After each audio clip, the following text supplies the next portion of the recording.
देखिए, जब हम स्टार्ट करते हैं ना इलेक्ट्रिसिटी चैप्टर को, तो एनसीईआरटी के अकॉर्डिंग या रिफ्रेशर में अगर आप चेक करते हैं तो वहां पर शुरुआत में ही आपको वहां पर दो नाम लिखे मिलेंगे। नंबर फर्स्ट इलेक्ट्रिक पोटेंशियल और सेकंड इलेक्ट्रिक पोटेंशियल डिफरेंस। हमें आज के इस वीडियो में यही समझना है कि एक्चुअल में क्या ये दोनों चीजें सेम है या अलग अलग है। चलिए सबसे पहले समझते हैं कि इलेक्ट्रिक पोटेंशियल क्या होता है, उसके बाद देखेंगे कि क्या ये दोनों चीजें सेम है, ये इसमें थोड़ा बहुत डिफरेंस है। देखिए, इलेक्ट्रिक पोटेंशियल किसको डिफाइन करता है? अमाउंट ऑफ वर्क डन, किया गया कार्य in bringing a unit positive charge. जब आप पॉजिटिव चार्ज को इनफाइनाइट से, कहां से? इनफाइनाइट से एक फाइनाइट पोजीशन तक लेकर आते हैं, फाइनाइट लोकेशन तक लेकर आते हैं, सर्किट डायग्राम तक लेकर आते हैं, इसको बोलते हैं इलेक्ट्रिक पोटेंशियल। डेफिनेशन में बोल देता हूं, आप उसको नोट कर लेना। Electric potential defined as a amount of work done. Electric potential defined as amount of work done in bringing, क्या चीज लेकर आ रहे हैं हम? अ यूनिट पॉजिटिव चार्ज, एक पॉजिटिव चार्ज को लेकर आ रहे हैं। ठीक है, कहां से ला रहे हैं? Infinite, from infinite to a particular point या location in a circuit diagram. तो अनंत से, इनफाइनाइट से ज्यादा डिस्टेंस है जहां पर प्रोडक्शन हो रहा है इलेक्ट्रिसिटी का, तो वहां से आप चार्ज को अपनी लोकेशन तक जब लेकर आते हैं ना, तो इस दौरान जो काम किया गया, इस चार्ज को लाने में जो काम किया गया, उसी को बोलते हैं इलेक्ट्रिक पोटेंशियल। ठीक है, अब आप सोच रहे होंगे भाई इनफाइनाइट का मतलब क्या है? यहां पर देखिए, बहुत सारी ऐसी लोकेशन है जहां पर अलग अलग तरह के सेटअप लगे हुए हैं इलेक्ट्रिसिटी प्रोडक्शन को लेकर। क्योंकि पहले समय में क्या होता था, मैनुअल काम होता था मैक्सिमम, लेकिन अभी क्या हुआ है, चेंज हो चुका है सिस्टम, साइंस बहुत आगे निकल गई है। अब ज्यादातर काम जो होता है वो इलेक्ट्रिसिटी की हेल्प से होता है। लेकिन इलेक्ट्रिसिटी की हेल्प से काम होता है वो बात ठीक है, लेकिन इलेक्ट्रिसिटी होनी भी तो चाहिए ना। इसीलिए बहुत सारे ऑप्शंस यूज किए जा रहे हैं इलेक्ट्रिसिटी प्रोडक्शन के लिए, जिसमें से जो कुछ कॉमन है उस लिस्ट में नंबर फर्स्ट पर आता है डैम।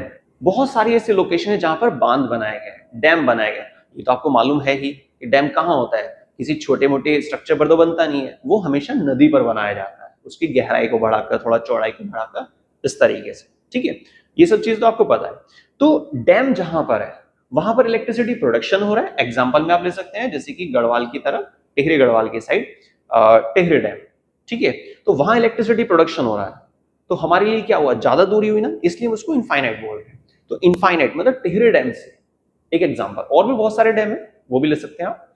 तो वहां से इनफाइनाइट से चार्ज को लेकर आ रहे हैं। अब बात आती है कैसे लेकर आएंगे, पैकेट्स में या किसी सूटकेस में, ऐसे तो लेकर नहीं आ सकते ना कि चलो भाई 5 किलो चार्ज ले लेते हैं, ये सब पॉसिबल नहीं है। वायर्स के जरिए, हाई टेंशन वायर होती हैं, ठीक है, उनके जरिए चार्ज को लाया जाता है, करंट को लाया जाता है। ठीक है, पॉजिटिव चार्ज भी आप कह सकते हैं। तो चार्ज को ला रहे हैं आप इनफाइनाइट से, कहां तक लाएंगे? डिस्ट्रीब्यूशन सेंटर तक पहुंचाया जाता है। डिस्ट्रीब्यूशन सेंटर जैसे कि दिल्ली में आप यमुना पावर लिमिटेड, ठीक है, तो ये कुछ लोकेशंस होती हैं जिसको हम क्या बोलते हैं, डिस्ट्रीब्यूशन सेंटर, जहां पर इलेक्ट्रिसिटी आती है और उसके बाद डिस्ट्रीब्यूट होती है अलग अलग एरियाज में। तो इनफाइनाइट से एक पर्टिकुलर लोकेशन तक चार्ज को लाने में जो काम किया गया, यही होता है electric potential. I think clear हो गया आपको? कमेंट करके तुरंत बताइए कि क्या इलेक्ट्रिक पोटेंशियल क्लियर है। 100% क्लियर आप ऐसे डाल सकते, जितना आपको क्लियर है आप उसके अकॉर्डिंग यहाँ पर कमेंट में मेंशन जरूर कीजिएगा। ठीक है, अब आते हैं सेकंड टॉपिक पे जो हमने स्टार्टिंग में सुना था, जिसका नाम क्या था, इलेक्ट्रिक पोटेंशियल डिफरेंस। क्या ये दोनों चीजें सेम है? सेम है ऐसा मत सोचिए, क्लियर आंसर सुनते हैं, दोनों ही अलग चीज है। फर्स्ट वाली चीज क्लियर हो गई आपको, इलेक्ट्रिक पोटेंशियल। अभी हम समझ रहे हैं इलेक्ट्रिक पोटेंशियल डिफरेंस। देखिए मैं समझाता हूं आपको। कोई एक सर्किट डायग्राम आपने डिजाइन किया, सर्किट डायग्राम पता है आपको? सर्किट डायग्राम जब हम बनाते हैं तो वहां पर आपने दो पर्टिकुलर पॉइंट डिसाइड किए। कोई भी आपने अप्लायंस लगाया या फिर आप कोई बल्ब लगा रहे हैं, ठीक है, उसके लेफ्ट में और राइट में आपने कोई पॉइंट डाल दिए, ए पॉइंट और बी पॉइंट। ठीक है, अब ये जो दो पॉइंट होते हैं, दो particular point in a circuit diagram, simple, तो उनके बीच में जो चार्ज फ्लो कर रहा है, उस फ्लो करने की वजह से जो काम किया जा रहा है, उसको बोलते हैं इलेक्ट्रिक पोटेंशियल डिफरेंस। समझ में आया? दोबारा सुनते हैं। किसी पर्टिकुलर सर्किट डायग्राम को आप डिजाइन कर रहे हैं, आपने कोई भी सर्किट डायग्राम देखा या तैयार किया, उस सर्किट डायग्राम के अंदर जो दो पर्टिकुलर पॉइंट होंगे ना, उन दोनों पॉइंट के बीच में जो चार्ज फ्लो करेगा, उस चार्ज के फ्लो करने की वजह से एक पॉइंट से दूसरे पॉइंट तक, जब चार्ज फ्लो करेगा तो उस दौरान कुछ काम हुआ ना, इसको बोल रहे हैं इलेक्ट्रिक पोटेंशियल डिफरेंस। अब आप ध्यान से सोचिएगा, क्लियर हो गया?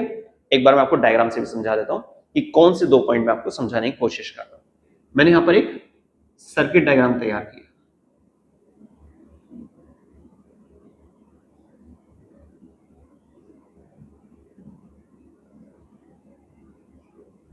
ये 2 सेल वाली बैटरी है, ठीक है, ये पॉजिटिव नेगेटिव, इसको बी सिंबल डाल देते हैं, मतलब बैटरी के लिए।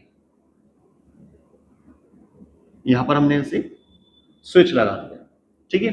बाकी यहाँ पे वोल्ट मीटर, एमीटर, ये सब चीजें होती हैं, वो हम नेक्स्ट वीडियो में समझेंगे, ठीक है, क्योंकि नेक्स्ट वीडियो में हमारा टॉपिक क्या रहेगा, व्हाट इज सर्किट डायग्राम, ठीक है।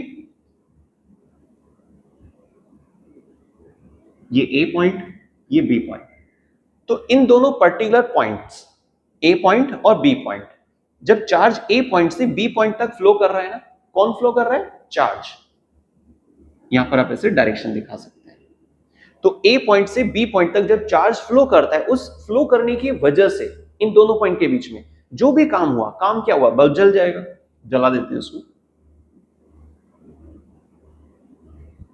ठीक है।